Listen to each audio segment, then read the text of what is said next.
ನೋಡಿದಂತ ಜನರು ಸಮುದ್ರದಲ್ಲಿ సత్త ఎన ತರ ఇದ್ದಾರೆ. వెనుక చూసినట్ల జనాలు సముద్రంలో చచ్చిపోయిన జనాల్లాగా ಎಲ್ಲ ఉన్నారు. ಸತ್ತು ಬಿದ್ದಿದ್ದಾರೆ. అందరూ చచ్చిపోయి హల్లెలూయా. హల్లెలూయా. ನೀ ಯಾವುದು ಕುರಿತು ಭಯ ಪಡ್ತಾ ಇದೆಯಾ ಅದು ಏನೂ ಇಲ್ಲ, ಅದು ಸತ್ತು ಹೋಗಿದೆ. నువ్వు దేని గురించి భయపడుతున్నావు ಅದು ನಿನ್ನನ್ನು ಏನು ಮಾಡಕ್ಕಾಗಲ್ಲ. అది మిమ్మల్ని ఏమి చేయదు. ಯಾವ ಮಾಟ ಮಂತ್ರ ಶಕ್ತಿ ನಿಮ್ಮನ್ನು ಏನು ಮಾಡಕ್ಕಾಗಲ್ಲ. మాట మంత్ర శక్తిలో ಯಾವ ಸೈತಾನ ಕಾರ್ಯಗಳು ನಿಮ್ಮನ್ನು ಏನು ಮಾಡಕ್ಕಾಗಲ್ಲ. సైతాన కార్యాలు మిమ్మల్ని ఏమి చేయదు.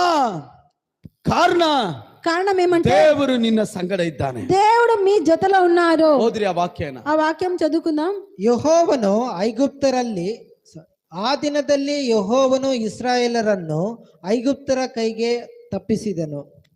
ಐಗುಪ್ತರು ಸತ್ತು ಸಮುದ್ರ ತೀರದಲ್ಲಿ ಬಿದ್ದಿರುವುದನ್ನು ಇಸ್ರಾಯೇಲರು ಕಂಡರು. ಇಸ್ರಾಯೇಲರು చూశారు. హల్లెలూయా. హల్లెలూయా. ಯಾವುದು ನಿನ್ನ ಕಾಡ್ತಾ ಇತ್ತು ಸಹೋದರ ಸಹೋದರಿ, ఏది నిన్ను కాడిస్తూ ఉందో సహోదర ನಿನ್ನ సహోదరి, ಕುಟುಂಬ ಸಂತೋಷ